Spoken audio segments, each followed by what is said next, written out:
Masya Allah, jamaah sekalian, hafizani wa iyyakumullah. Maka di sini yang ingin tutup niki, pengajian yang ingin tutup niki. Ada 3 orang sakit di cerita niki, ada tersirat pesan syukur di sini. Sakit pertama niki adalah jamaah sekalian sakit kusta, melepuh awak.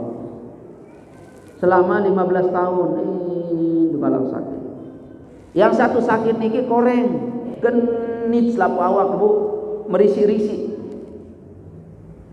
Orang yang nomor 3 sakit butak, kering otak di nara bulu, marah. Pokok di nara bulu, kurus, awak panas. Ini di zaman Bani Israel. Belum iling bisa di Musnad Imam Ahmad cerita niki. Lalu ada malaikat diutus oleh Allah untuk memberikan hiburan dan sekaligus ujian kepada 3 hambanya yang sakit ini. Malaikat diperintah oleh Allah mendatangi hamba Allah yang sakit nomor pertama. Coba datangi yang kusta. Yang kusta didatangi, assalamualaikum, waalaikumsalam. Sila bapak tokol. Nabi hajat pelunggu. Wahai hamba Allah, pelungguh niki sakit nggih. Berapa tahun? Sudah masuk 15 tahun. Mele sembuh, Masya Allah. Ndik sekedar mele sembuh, meletlah loh. Banyak rumah sakit yang kunjungi tak kunjung sembuh. Lalu pojok melian, ndik ini sembuh. Oh mele sembuh, mele. Baik, saya akan kasih Anda obat sekarang dan apa penyakitmu mesti akan hilang. Tetapi sebelum saya kasih pelungguh obat, Anda ada permintaan yang lain? Ada katanya. Kalau bisa, selain saya sembuh, saya ingin kaya katanya. Pendak lalu ke miskin. Seuahan kata miskin, bu penyakit dinarak dengan demen. Maka malaikat ini berdoa kepada Allah Subhanahu wa taala, lalu diberikan orang ini kesembuhan. Setelah sembuh, lalu orang ini diberikan onta oleh malaikat ini, oleh tamunya ini. Nah niki unta niki nak anyam nggih. Dipelihara onta itu sehingga lama kemudian orang ini menjadi orang kaya sekaya-kayanya. Malaikat pun diperintahkan untuk mengunjungi si koreng. Dia sekenar genit kulit atau bulu maden genit. Ini si koreng juga ditanya, melen sembuh, melen. Sebelum saya doakan Anda sembuh, ada tak permintaan yang lain? Ada. Apa itu? Saya ingin kaya. Lalu orang ini didoa oleh malaikat dan diberikan sapi. Sembuh penyakitnya, diberikan sapi. Pesan malaikat, anyam sampai niki dan selalu beribadah kepada Allah. Nggih, orang ini pun kaya. Terakhir, yang buta. Tua utak katanya. Mau rambutmu tumbuh? Ya Allah semelet. Dia sekedar bulu notak membudak, lantong bulu nalis membudak. Akhirnya malaikat pun berkata, baik aku doakan kamu sekarang penyakitmu sembuh dan aku doakan kamu agar kau kaya. Lalu malaikat berdoa dan penyakitnya sembuh dan diberikan ini seekor kambing. Pun mereka tiga-tiganya kaya, Masya Allah, sekaya-kayanya. Maka Allah pun berfirman, wahai malaikatku, berapa tahun sudah hambaku yang 3 tadi itu kaya? Sekarang sudah masuk 20 tahun ya Allah. Baik, uji kesyukurannya. Nah niki jangan sekali perhatikan niki. Diuji kesyukurannya, malaikat pun turun. Pertama yang dia kunjungi adalah si kaya melalui onta. Malaikat pun bersalam dan membentuk tubuhnya menjadi pengemis, orang yang sangat miskin. Assalamualaikum. Jawaban yang punya onta apa? Waalaikumsalam. Karena sudah apa? Dulu Waalaikumsalam. Karena masih. Kata si kaya nanya, wahai hamba Allah, di sini ndek nara panci robek ini. Dia kira yang datang salam ini pemulung. Di nara karton bekas, di nara botol bekas, di ngalih tuh, ngalih. Wahai hamba Allah, aku bukan minta botol bekas, bukan minta karton, bukan. Dong mau apa? Aku ingin izinkanlah aku menginap di rumahmu semalam doang. Dan aku ingin minta sedekahmu walaupun hanya 1 juta saja. Apa kata orang kaya nih? Semolah lalu. Dari pastur tubuhmu saja kamu tidak layak tidur di rumahku. Jangankan di kamarku, di terasku saja kamu tidak layak tidur. Tidak layak ngopi di terasku. Sana pergi. Kata orang ini, sebegitukah kamu balas aku, katanya. Balas apa? Ingat enggak? Dulu pernah aku ketemu dengan kamu. Ketemu apa, di mana, bos? Ini kekayaanku ini hasil jerih payahku, hasil usahaku, hasil keringatku. Berapa tahun sih sudah kamu kaya? Kata malaikat ini.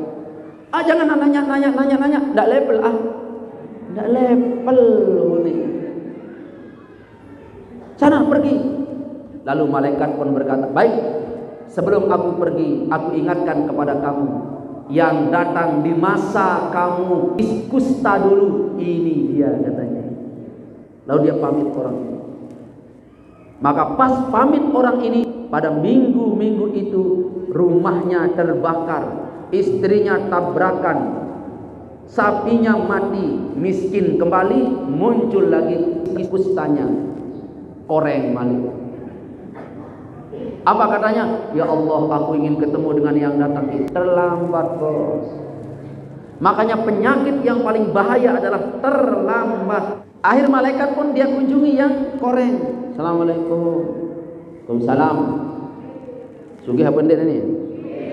Ini orang ini berkata, Waalaikumsalam. Saya sudah. Aku senilik jeruan. Apa milik? Saya ingin nginap di tempat pelunggu. Tidak ada orang jeruwaru mararuan kamu. Dengan jeruwaru ya sugis-sugis. Tidak ada orang jeruwaru seperti kamu. Memang tidak ada orang yang seperti aku. Tapi izinkan aku menginap di rumahmu 1 malam saja. Ini orang koreng ini, orang kaya bekas koreng ini. Kenapa ya? Orang kaya bekas koreng ini berkata, tidak layak kamu nginap di rumahku. Nyah, kamu di rumahku sana. Lalu dia panggil security, Riti. Lah ini, hilangkan orang ini. Lalu orang ini didorong sampai pintu gerbang. Lalu orang ini berkata, wahai orang kaya, ingatkah masa korengmu dulu? Bunuh kejut. Betul tahu aku koreng. Padahal serinang kesinani nanin setahun dia tahu aku koreng. Jangan macam-macam, ungkat fitnah. Onin wahai batur. Ndak, kamu pernah koreng dulu. Di masa korengmu kau merengek-rengek minta penyakitmu disembuhkan, kekayaanmu dipulihkan. Sekarang aku minta 1 malam menginap di rumahmu, kau tidak beri aku. Lo mau tahu ya? Yang nanya dulu, yang doain dulu, yang kasih sapi dulu, aneh. Ini saya ini. Kuning tiang. Ya. Ini kata malaikat menceritakan dirinya. Kata orang kaya ini, lo bohong lah. Ajab, hilanglah orang ini. Minggu itu rumahnya terbakar, istrinya tabrakan, sapinya semua mati. Virus antrak itu mati semua. Kembali korengnya genit terus. Maka pergilah dia ke pemantak, temui si buta. Assalamualaikum. Waalaikumsalam warahmatullahi wabarakatuh. Saya ini tiang kantor BB ini para aku jadi pengarang. Coba orang kaya punya kambing.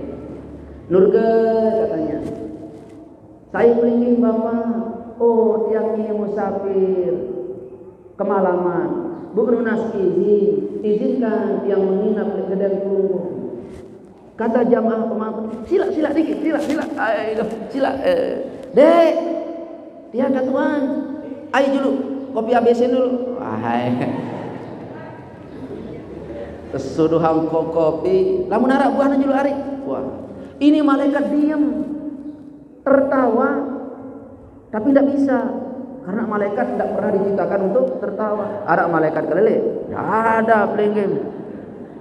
Menurut kelele malaikat sang ia paling beli ini kelele. Air didudukkan kopi. Dek, tiang panggangan bebek nu dulu ada dua, yang pelecing bebek. Masya Allah. Gorokang bebek tapi yang pelecing bebek. Coba yang berbeda kebeli ya. Dilepas. Lalu malaikat ini berkata, wahai hamba Allah yang kaya raya, dari mana kekayaanmu? Oh, kekayaan ini dari Allah. Lalu yang nyatu itu tadi itu siapa? Oh, itu istriku. Masya Allah, kok dia cantik sekali. Itu adalah rahmat dari Allah. Sudah berapa uangmu sekarang? Oh, uangku sekarang ada di Bank Mandiri itu baru 6 triliun. Tetapi bukan sekedar itu, Pak. Di BTN itu baru 16 triliun. Apa yang kamu perbuat dengan uangmu? Alhamdulillah, saya bangun masjid, saya bangun madrasah. Oh, kalau begitu bisa enggak saya minta nginep di rumah pelunggu? Silakan. Pilih mana kamar yang terbaik untuk pelunggu. Apa juga pelunggu minta? Saya minta kambing 1. Oh, bukan kambing 1, Pak. Saya kasih kamu berapa maumu kambing dan berapa kamu mampu bawa pulang, ambil. Karena ini adalah anugerah Allah Subhanahu wa taala. Terima kasih. Akhir malaikat pun ini nginap di rumahnya. Pagi-pagi buta, malaikat ini selesai sholat subuh. Malaikat juga sholat subuh, pelinggih. Lagu dia pernah salatu khairum minan naum. Tidak perlu itu. Singkatnya malaikat ini duduk mau pamitan. Kata yang tuan rumah, jangan pamitan dulu, Pak. Kita sarapan dulu. Akhirnya sarapan, selesai sarapan, kata malaikat apa? Wahai hamba Allah, semua yang kamu katakan, yang kamu jawab itu, yang aku minta itu, sekali-kali aku tidak mau. Aku mau istri, sungguh aku tidak ditakdirkan untuk beristri. Kata tuan rumah, segera. Iya. Itu uang, ayo aku kasih kamu. Ini kambing aku kasih kamu. Kata malaikat, bukan. Ingatlah kamu 15 tahun yang lalu. Iya, saya ingat. Itu saya budak dulu. Tapi sekarang rambut saya hitam dan banyak, bulu mata saya solah sekarang. Bulu naik, ku angka budak. Semua ini adalah rahmat Allah. Iya. Yang datang mendoakanmu, yang datang memberimu kambing adalah aku. Nengkejut dengan ini. Oh, blingging. Dan aku adalah malaikat dari Allah Subhanahu wa taala, yang temanmu yang 2 itu tidak lulus, kamu satu-satunya yang lulus. Saksikanlah bahwa kekayaanmu akan abadi, istrimu akan ini berumur cukup 4 akan abadi, dan kamu termasuk adalah orang yang pandai bersyukur kepada Allah Subhanahu wa taala. Saya minta pamit. Lalu malaikat pun hilang. Yang 2 gagal. Yang satu pantas dalam Al-Quran berkata, wa qalilun min ibadiyas syakur. Sedikit sekali hambaku yang bersyukur. Yang 3 ini andai kata saja lulus 2 namanya banyak, tapi 3 lulus 1 namanya sedikit. Jamaahku tercinta dirahmati oleh Allah Subhanahu wa taala, yang kambing ini dia meningkatkan usahanya menjadi usaha sapi pun dia berhasil. Dia tingkatkan usahanya menjadi usaha onta, dia pun berhasil. Karena bukan zaman sapi, bukan zaman kambing, bukan zaman onta. Sekarang zaman hotel dan zaman saham. Sekarang dia memiliki saham yang luar biasa di mana-mana bank dunia. Kaya sekaya-kayanya dan tidak pernah jatuh kekayaannya. Yang menyebabkan kita tidak jatuh kekayaan itu bukan gagalnya usaha, bos. Bukan tidak pandainya engkau mengelola keuanganmu, bukan. Nah, yang menyebabkan kekayaan kita tidak luntur, tidak musnah adalah 1, bersyukur terus. Bersyukur kepada Allah akan ditambah. Insya. Maka di zaman latu-latu ini yang perlu kita perbuat apa? Berzikir dan bersyukur. Kalau engkau ibu-ibu tidak ingin dijadikan latu-latu oleh suami, berzikir dan bersyukurlah. Bersyukur punya suami, alhamdulillah. Dan bapak-bapak kalau belum tidak ingin dijadikan latu-latu oleh ibu-ibu, berzikir dan bersyukur. Masalah latu-latu ni wah bodoh yang paling ini. Jangan lagi kita dijadikan latu-latu yang kedua. Ngerti ibu-ibu? Akhirnya kayak ibu. Nggih, sila. Sekedar ini yang bisa yang sampaikan, mudah-mudahan ada manfaatnya. Mari kita berdoa.